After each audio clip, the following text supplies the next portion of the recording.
오늘도 주님의 은혜가 함께 하시기를 주의 이름으로 축복드립니다. 네, 오늘은 누가복음 21장 34절에서 36절 이 말씀으로 주님은 다시 오십니다. 주님이 오십니다라는 그런 제목으로 말씀을 같이 나누겠습니다. 초대교회 성도들이 인사할 때 하는 말이 있습니다. 그게 뭐냐면 마라나타라는 그러한 인사입니다. 샬롬이라는 그 유대인들은 서로 간에 평안을 비는 그런 말도 있지만 초대교회 성도들은 마라나타라고 서로 이야기했습니다. 이게 이제 사실 그 발음 때문에 두 가지로 이렇게 해석이 되는데 첫 번째는 주님이 오십니다. 그리고 두 번째는 주여 오시옵소서 이렇게 해석이 됩니다. 어쨌든 그만큼 초대교회 성도들의 신앙에서는 주님이 오실 날을 사모하고 기다리는 것이 큰 비중을 차지했어요. 그래서 만날 때마다 마라나타, 마라나타 인사한 거죠.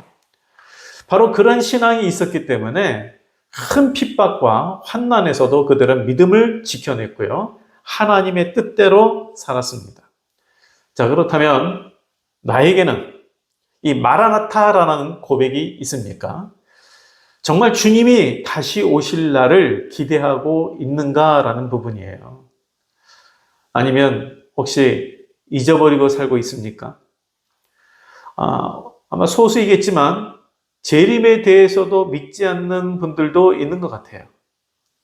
잘못된 그 이단들의 이 재림으로 예전에 이게 사회를 무리를 일으키고 가정이 참 어려워진 그런 일도 있었잖아요. 어쨌든 주님이 다시 오시면요. 그런 잘못된 사람들의 이 잘못된 방향으로 나가는 것도 있었지만 그래도 예수님께서 하신 말씀이에요. 예수님께서 21장 20절 이하에서는 인자가 올 것에 대해서 말씀하셨어요. 그리고 34절부터 이렇게 말씀하십니다. 한번 34절 말씀 읽어볼까요? 너희는 스스로 조심하라. 그렇지 않으면 방탕함과 술 취함과 생활의 염려로 마음이 둔하여지고 뜻밖의 그 날이 덕과 같이 너에게 임하리라. 여기서 조심하라는 단어 나오죠. 너희는 조심하라. 이 조심하라는 단어 프로셰코라는 단어인데요. 나에게 일어날 수 있는 가능성을 진지하게 점검하면서 조심하라. 진지하게 점검하면서 조심하라. 여기서 중요한 사실은 이 경고의 말씀이 누구에게 주어졌습니까? 제자들에게 주어지셨어요. 물론 이제 나중에 믿는 우리 모두에게 주어진 거지만 1차적으로 제자들에게 주어졌어요. 이 당시에 예수님을 따르는 제자들이라면 어떤 사람들입니까? 모든 것을 버리고 목숨을 걸고 섬기는 자들이에요. 이 정도의 헌신이라면 세상의 유혹과 염려를 이길 신앙이라고 생각되지 않습니까? 그런데도 예수님이 제자들과 당시 따르는 자들에게 스스로 조심하고 깨어있으라라고 말씀하셨어요. 그게 무슨 말이에요? 지금 헌신적으로 하나님을 섬기는 자도 얼마든지 영적으로 둔하여지고 넘어질 수 있다는 거예요. 그래서 34절에 너희가 마음이 둔하게 된 것을 조심하라고 말씀했죠. 너희는 스스로 조심하라. 그래서 스스로 조심하라. 그렇지 않으면 방탕함과 술 취함과 생활의 염려로 마음이 둔하여진다라고 했어요. 이게 마음이 둔하여지는 세 가지가 언급이 되죠. 첫 번째가 이 방탕함이고요. 그 다음에 술 취함과 생활의 염려입니다. 사실 방탕함과 술 취함은 연결이 되는데 이 성령이 취한 것과 대조적으로 이 세상의 쾌락과 세상적인 관심에 취해 있는 모습을 말하는 거죠. 근데 이 취함이 더 나아가서 계속 지속되면 뭐가 됩니까? 중독이 됩니다. 오늘날 이 세상의 것에 잠시 취한 것이 아니라 더 나아가서 중독된 자들이 너무나 많습니다. 예를 들어서 우리가 알코올 중독, 일 중독, 도박 중독, 게임 중독, 쾌락 중독, 돈 중독, 요즘에는 이제 우리나라도 마약 중독, 이런 일들이 벌어지죠. 신경정신과 교수가 중독에 대해서 이런 말을 했어요. 집착과 강박 등으로 자신을 통제하지 못하는 것을 중독이라 한다. 그러니까 스스로 통제하지 못할 때, 스스로 절제하지 못하는 것이 중독이라는 거예요. 쾌락을 절제하지 못한다면 우리는 쾌락 중독에 빠진 거예요. 돈에 대한 집착, 돈에 의해서 우리가 다스려지면 우리는 동중독에 빠진 거예요. 우리가 살기 위해서 돈이 반드시 필요하죠. 그런데 더 많이 얻기 위해서 생명을 경시하고 사람을 비인격적으로 취급한다? 이것은 뭡니까? 돈 중독이죠. 하나님께서 우리에게 삶의 의지인 욕망을 주셨습니다. 그래서 욕망 그 자체는 순기능이 있어요. 우리 삶의 의지를 준 거죠. 예를 들어서 성취 욕망, 성취를 위해서 우리가 열심히 더 일을 해요. 자아 실현의 욕망, 더 나은 삶을 이루고자 하는 욕망, 이건 삶의 의지를 주는데 그 욕망이 지나쳐버리면, 세상에 집착하게 되면 행복이 깨지고 마귀의 도구가 되는 것이죠. 그래서 예수님은 우리에게 세상에 취하지 않을 것을 말씀하셨어요. 세상을 떠나라고 말한 게 아니고 세상에 취하지 않아라. 그리고 이 염려로 번역된 메림나라는 단어는요, 이게 마음이 나뉘어가지고 걱정과 근심이 가득 찬 상태예요. 그러니까 마음이 세상의 염려와 근심으로 가득 차면 주님의 날을 잊고 살게 돼요. 주님의 날을 잊고 살게 돼요. 깨어있지 못해요. 그래서 예수님은 이런 마음의 상태를 뭐라고 하냐면 마음이 둔하여진 상태라고 말씀했어요. 마음이 둔하여졌어. 지금 나의 마음의 상태는 어떠신 것 같습니까? 지금 나의 마음의 상태. 주님의 오심을 마음에 새기고 깨어 살고 있습니까? 혹시 이 세상살이의 염려와 근심으로 너무 무뎌져 있다면 우리 말씀을 통해서 다시 한번 영적으로 민감하게 깨어서 하나님의 뜻, 위의 것을 구하도록 우리는 힘써야 합니다. 예수님께서 왜 이렇게 우리가 영적으로 민감하도록 깨어 있어야 하는지를 말씀하셨는데 그것은 뭐냐면 주님의 날, 심판의 날이 우리에게 덫과 같이 임하지 않도록 하기 위함이죠. 35절 말씀에 이렇게 기록되어 있습니다. 그 날이 덫과 같이 온 지구상에 거하는 모든 사람에게 임하리라.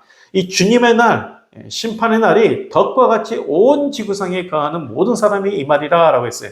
이 덫이 뭡니까? 이 한점 올가미와 같은 거죠. 그러니까 이제 이게 예기치 못한 갑작스러운 위험, 이걸 이제 우리가 덫에 걸렸다 이렇게 말하잖아요. 근데 이 평상시 이제 동물들이, 저는 이제 덫을 쳐오지는 않았습니다만 그 동물들이 잘 다니는 길에 이 덫을 놓잖아요. 그러다가 이제 이 동물들이 그냥 평상시 다니는 길이니까 가다가 갑작스럽게 딱 걸리는 거죠.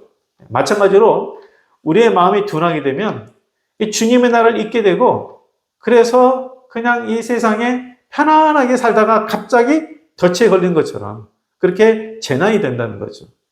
온 지구상에 거하는 모든 사람에게라는 이 말씀에서 심판은 어느 누구도 피할 수 없다라는 것을 강조하고 있습니다. 그래서 예수님은 이 성도들이 주님의 날에 이 어떤 자세로 기다려야 하는가, 주님의 날을 36절에 우리가 계속 또 읽어볼까요? 항상 기도하며 깨어있으라 그랬어요. 항상 기도하며 깨어있으라. 다른 말로 말하면 영적 졸음을 이기라라는 것이에요. 영적 졸음을 이기라. 사람이 5일만 안 자면 거의 미친다 그래요. 그러니까 깨어있다라는 것은 잠을 안 잔다는 의미가 아니죠. 깨어있다라는 것은 하나님의 자녀라는 정체성 잊지 말고 하나님의 뜻을 구하는 자세에서 해이지지 말라, 이런 뜻이잖아요. 이 전쟁터에서 경계에 서는 사람은 절대 잠들어서는 안 되죠. 그러니까 작전에 실패해서 큰 문제 일으켜도 용서받을 수 있지만 경계에 실패하면 용서 못 받는다, 이런 말이 있잖아요. 정신을 차리고 집중해야 되죠. 마찬가지로 우리는 이 마귀와 영적 전쟁을 수행하고 있습니다. 우리 영적 전쟁 가운데 있어요. 그래서 성도는 이 마지막 때 더 극성인 이 미혹들과 세상 유혹으로부터 내 마음을 지키도록 힘써야 됩니다. 영적 졸음을 이겨내고 깨어 있어야 합니다. 이 영적 졸음이 뭐냐면 주님의 나라를 생각하지 않고 사는 거예요. 오직 현실에만 집착하고 사는 거, 이게 영적 졸음이에요. 하나님의 뜻과 하나님의 나라를 구하는 것에서 멀어지는 것이 영적 졸음이에요. 마귀는 우리에게 이런 영적 졸음에 처하도록 계속해서 유혹합니다. 이 세상의 것에 집착하도록, 땅의 것만 생각하도록 자꾸 우리를 유혹합니다. 마귀는 우리에게 소망과 믿음이 아닌 염려와 걱정에 빠지도록 미혹해요. 그래서 데살로니가전서 5장 6절에 우리는 다른 이들과 같이 자지 말고 오직 깨어 정신을 차릴지라 라고 말씀하셨어요. 기도하며 깨어 있으라 라고 했던 거죠. 자, 항상 기도하고 깨어 있으라 라고 오늘 말씀하셨는데, 기도는 우리가 정신을 차리고 깨어 있는 삶이 되도록 하기 때문이에요. 기도는 하나님의 뜻에 복종하게 합니다. 하나님의 공급하신 힘을 얻게 합니다. 반면에 마귀는 우리가 깨어있지 못하고 영적으로 잠들도록 방해하죠. 그러니까 기도하지 못하도록 방해해요. 기도하는 성도가 능력이 있다는 것을 알기 때문에 마귀는 어떻게 해서든지 기도하는 것을 방해합니다. 그래서 기도하는 것이 힘들어요. 예수님께서 말씀하신 36절 말씀 한번 읽어볼까요? 너희는 장차 올 이 모든 일을 능히 피하고 인자앞에 서도록 항상 기도하여 깨어 있으라 하시니라. 우리가 영적으로 잠든 자가 되지 않도록, 주님의 날을 잊어버리는 어리석은 믿음이 되지 않도록 항상 깨어 기도하라고 그러는 거예요. 그래서 우리는 기도함으로 깨어 있어야 합니다. 주님의 날을 생각하며 살아야 합니다. 그럴 때에 주님의 날이 덕과 같이 임하는 것이 아니라 우리에게는 기쁨과 소망의 날이 되는 것이죠. 우리 성도님들 정말 영적으로 깨어 있어서 주님의 날을 기대하며, 그리고 정말 주님의 날에 대한 소망을 갖고 살아가는 우리 모든 성도님 되시기를 주의 이름으로 축복드립니다. 기도하겠습니다. 하나님 아버지, 우리 삶 가운데 세상의 염려와 걱정과 근심이 우리를 많이 무디게 하지만 다시 한번 주의 말씀을 힘입어서 주님의 다시 오실 날을 바라보면서 소망과 확신과 그리고 더욱 믿음으로 살아가는 우리 모두가 되게 하여 주옵소서. 예수님 이름으로 기도합니다. 아멘. 네, 정말 우리가 좀 깨어있는 주님의 날을 바라보며 살아가는 우리 성도가 되기를 축복합니다.